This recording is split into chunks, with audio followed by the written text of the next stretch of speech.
Happy New Year, everybody. It's been a long time coming, but we're back here in my beer cellar, and as you can see, it's changed a bit. I have a temporary shelf here. I pretty much outgrew my old setup, so I put in this little plastic shelf, which isn't very, well, it's fairly sturdy. You know, I'm not worried about my beer falling off, and trust me, that's the number one worry when selecting a rack. But you know, it's just temporary. Again, I'm also running out of space right away, so you know, we're gonna have to figure something out, build a bigger shelf.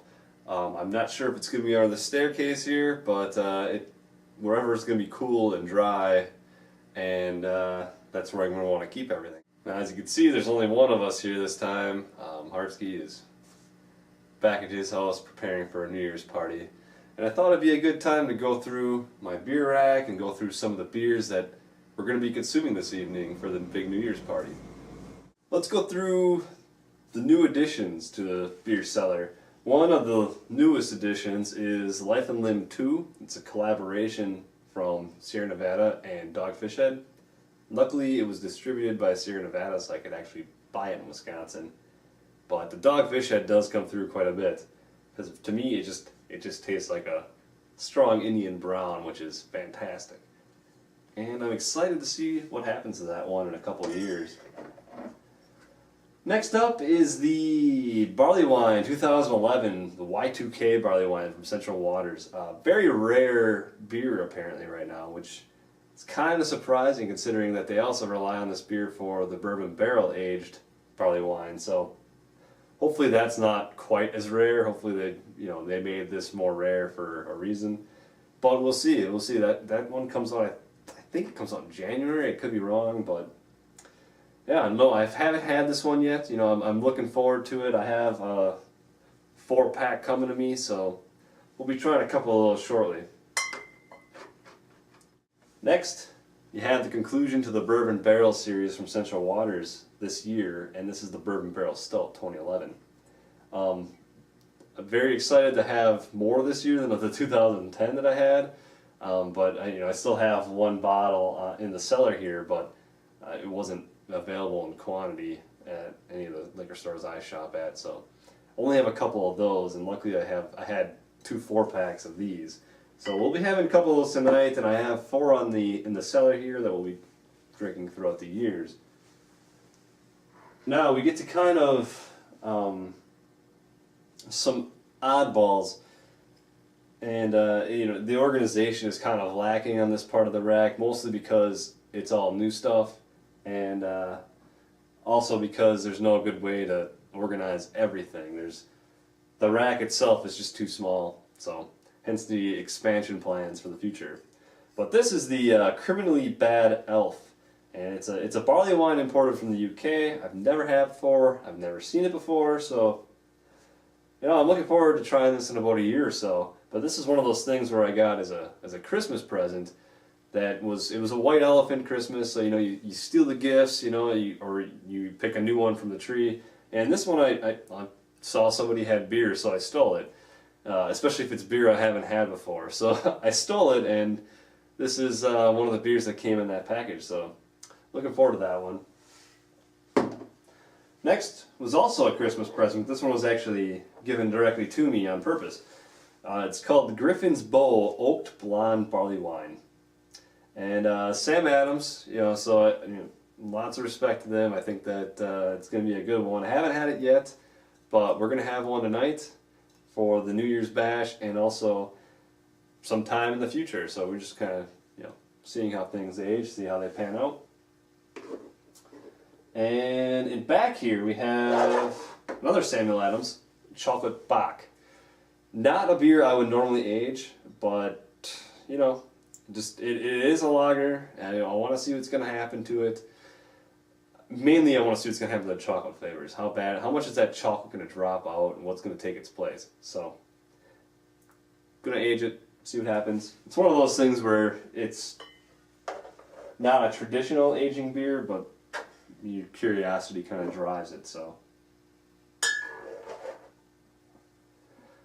the next one came from the same white elephant gift that I got the Criminally Bad Elf from, and it was it's an Zombie quadruple, and it's called The Three Philosophers. So I've never had it before. Again, we're gonna have one shortly so that we can, you know, have something to compare it by. But this is one of the beers on that package I really felt would age pretty well. So, well, being a quadruple. So we're gonna see what happens with it.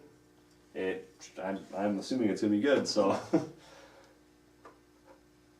here's another one. Just toss it in there. We'll see what happens to it. I really want to see. This is you know, the Left Hand's Fade to Black Volume 3.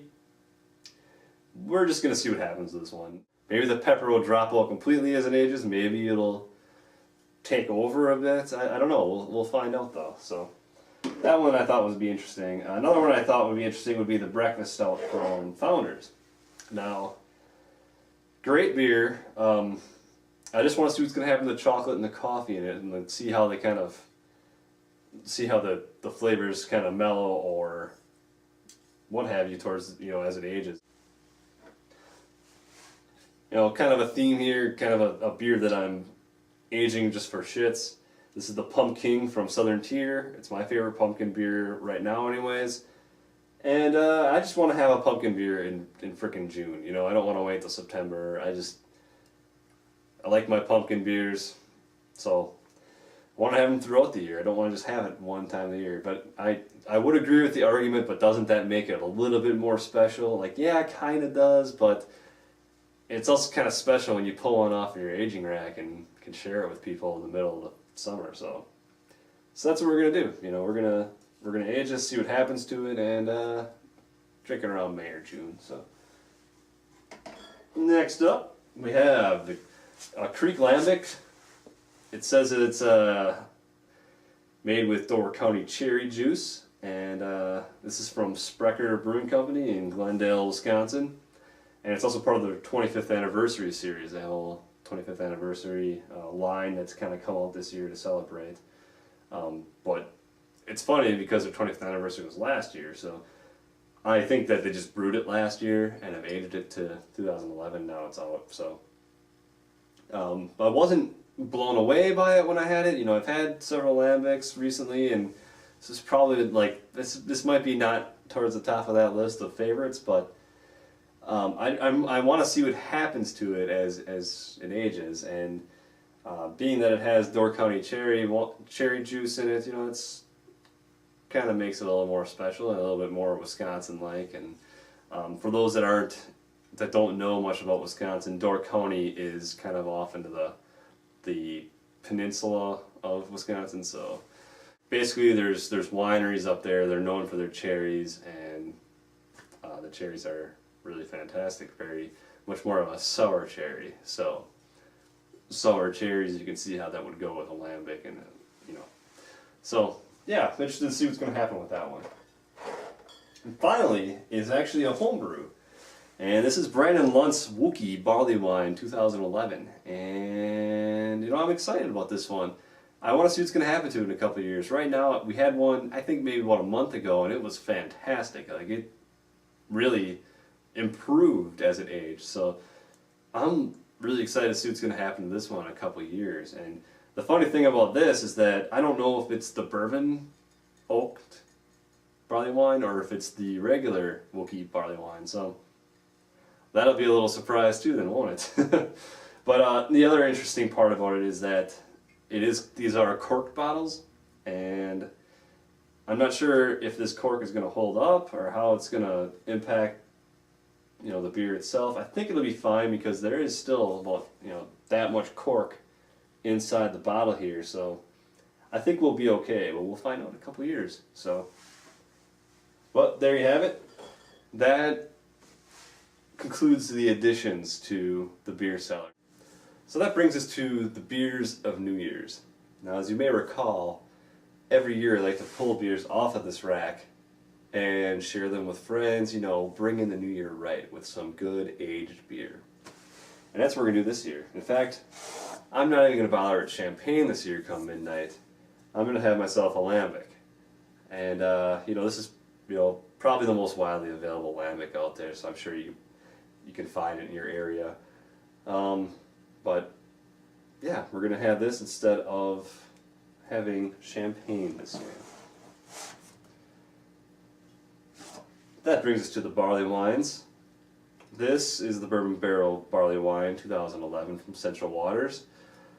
We are going to have this and compare it to the Y2K barley wine, the non-bourbon barrel aged. This is actually about a year old already, so I know they both say 2011, but this Bourbon Barrel Barley Wine was aged off a 2010 Y2K, so that's going to be interesting. And we're just going to do a little comparison. You know, I have one of these and two of the Y2K barley wines from Central Waters. I also have two of the 2011 Bourbon Barrel Stouts from Central Waters that I mentioned earlier.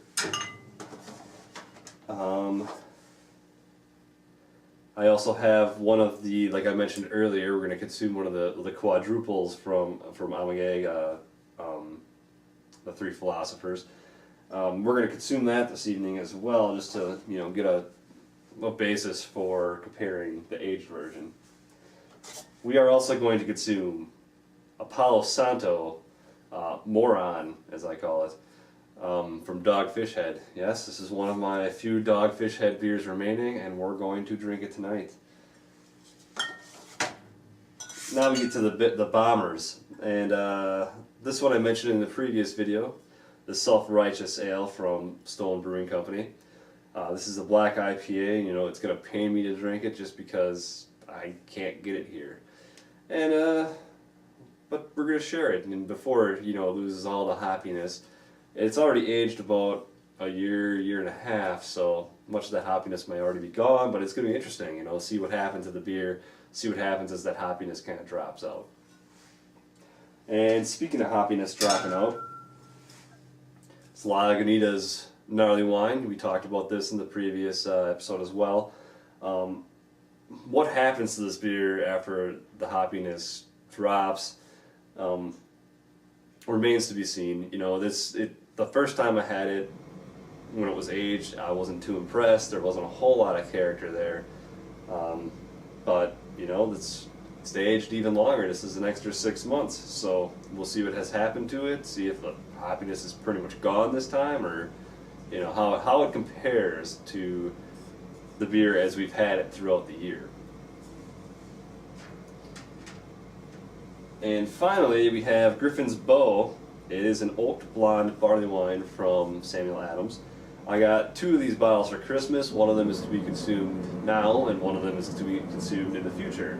So I'm going to be aging one of the bottles on my rack here, and we are going to be consuming this one this evening. So there you have it. That's the progress we've made on the beer cellar, and I say we because my lovely fiance lives here as well and contributes to the beer cellar.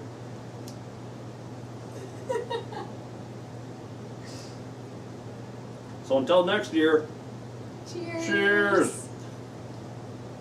And Happy New Year's!